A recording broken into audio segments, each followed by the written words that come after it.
भगवान जी की वाणी है। आत्मदेव की क्लास में हम लोग आए हुए हैं। उस झूठी दुनिया से हम निकले हैं जो दिल में बसे हुए हैं, जो हमारे दिल में बसे थे। आत्मज्ञान की क्लास में आके भी आत्मा से इतने दूर क्यों?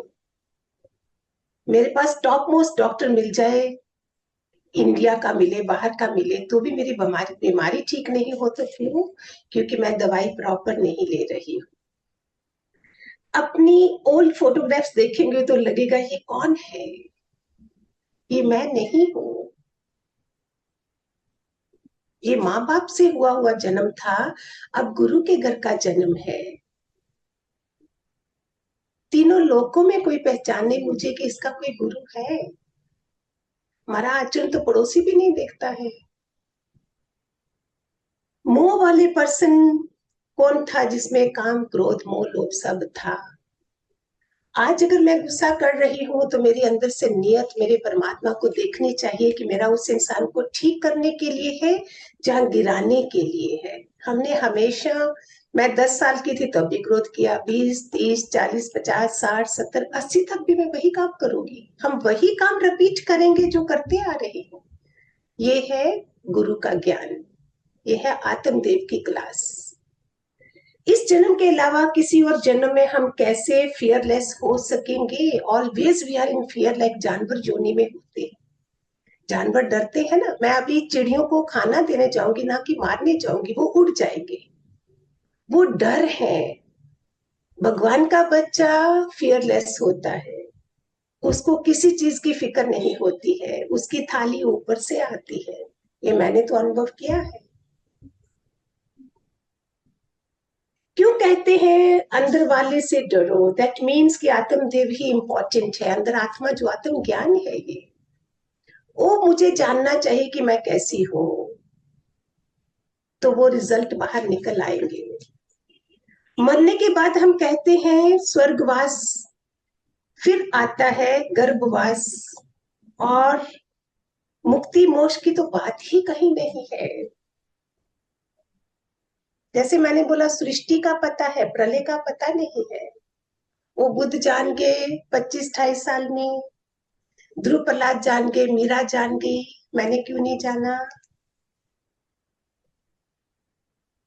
शुकदेव 12 साल गर्भ में रहा, बोलता था क्या करूं बाहर आकर। कैसी आत्मा है ये? कितने जन्म लगे उनको, हम शुरुआत तो कर रहे। आज भी नॉर्मल जीवन मेरा होना चाहिए जैसे पहले था। कोई मुझे चेंज देखे ही नहीं। क्या बदलाव है मुझ में?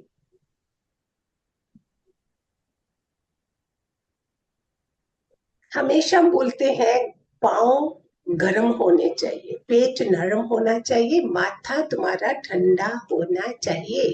सो आई सुजेस्ट एवरीबॉडी की 3 factories, ice ice factory should be there, जिसमें दिमाग ठंडा रहे। और जुबान जो है sugar factory. No, you can win everybody's heart. Acting ही करना शुरू कर दो, मीठा मीठा, पक्का हो जाएगा। हम शुरुआत ही नहीं करते हैं। And third is heart chakra, love factory. Love everybody, मेरा क्या जाता है। हर कोई तुम्हारे पास बैठना चाहेगा, नहीं तो कोई बैठना नहीं चाहेगा। मैंने पहले भी एग्जांपल दी, किसी पार्टी में जाइए, महंगी से महंगी साड़ी पहनी है, महंगी से महंगे उसने गहने पहने हैं, पर्स है, सब कुछ है, मस्ती कार में आ रही है, लेकिन उसके पास प्यार नहीं है, स्माइल नहीं है। आप कोई उसके पास जाना नहीं चाहोगे। इसकी जगह पे एक सिंपल सेंट आ रहा है, लोग उसके पाँव में गिर जाएंगे। क्या चाहिए हमें?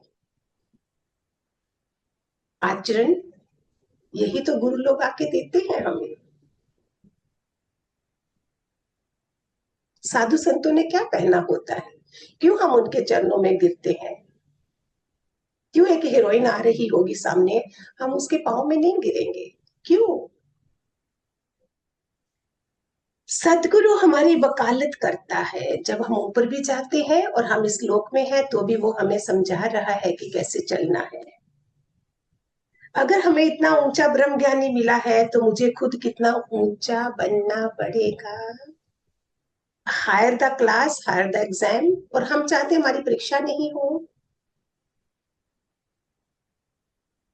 क्लियर भी नहीं करते हैं, सत्संग में जाते हैं, बोलते नहीं है, चुपचाप प्रसाद खा के आ जाते हैं। तो क्या करने जाते हैं? मैं तो ऐसे नहीं जाती थी।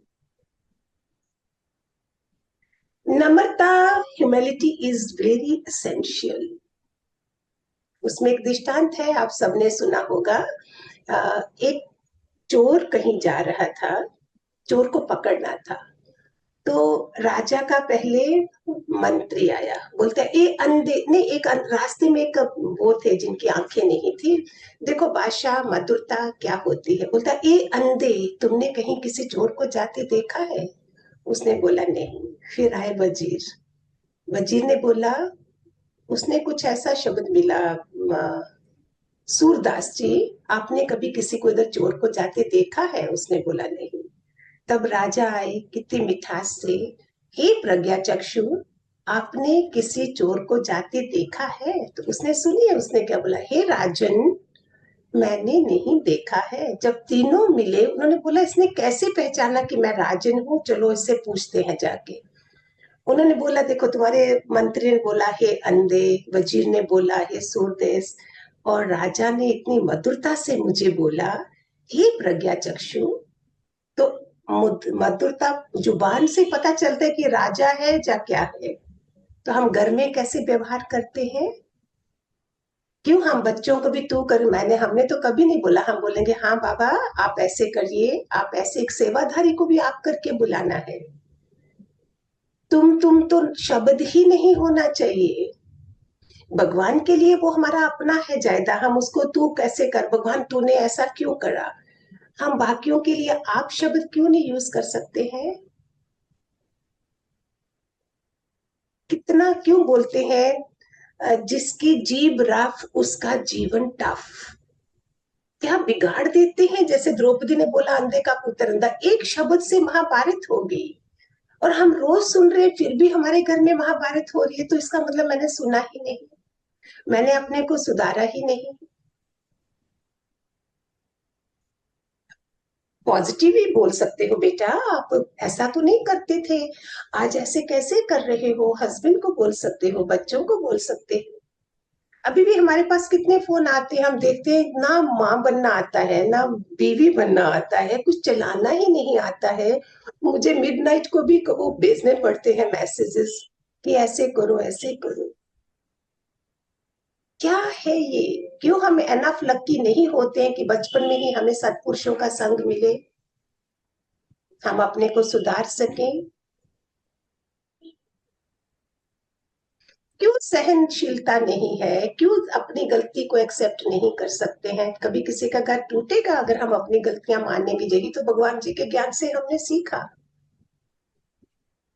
और जो लोग हमारे पास आए, अपने घर के केसेस को हमने ठीक किया, ये तो गुरु कृपा है ना। धरती जितना पेशेंस हमारे पास होना चाहिए अपना घर बचाने के लिए। अपने ही लोगों को प्यार नहीं करोगे तो हमें कौन करेगा? ये छोटी छोटी बातें सत्संग से मैंने सीख के कितने लोगों ने अपना फायदा उठाया है। ये अपने सुनने के लिए नहीं है, पहले अपने को लगाओ, औरों को भी बताओ। ये तो मेरे पास लाइव एग्जाम्पल तो काफी है, टाइम हो जाएगा। ये ज्ञान ही ऐसा है, मर जाओ मिट जाओ झुक जाओ। अकड़ना मुर्दे की निशानी है। इंसान को तो झुका, कोई भी चीज गिरेगी हम झुक के उठाएंगे ना। झुकने वाले को एक बहू भी झुकने वाली कितनी प्यारी लगेगी, और अकड़े हुए इंसान मुर्दे के बराबर है।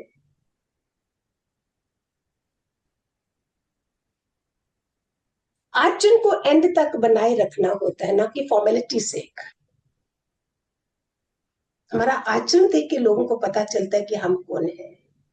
आई होप इतने प्यारे वचन हैं, आप सबको आते भी होंगे, सुना भी होगा, मे भी दोबारा रिपीट हो गए हैं। Hariom, God bless.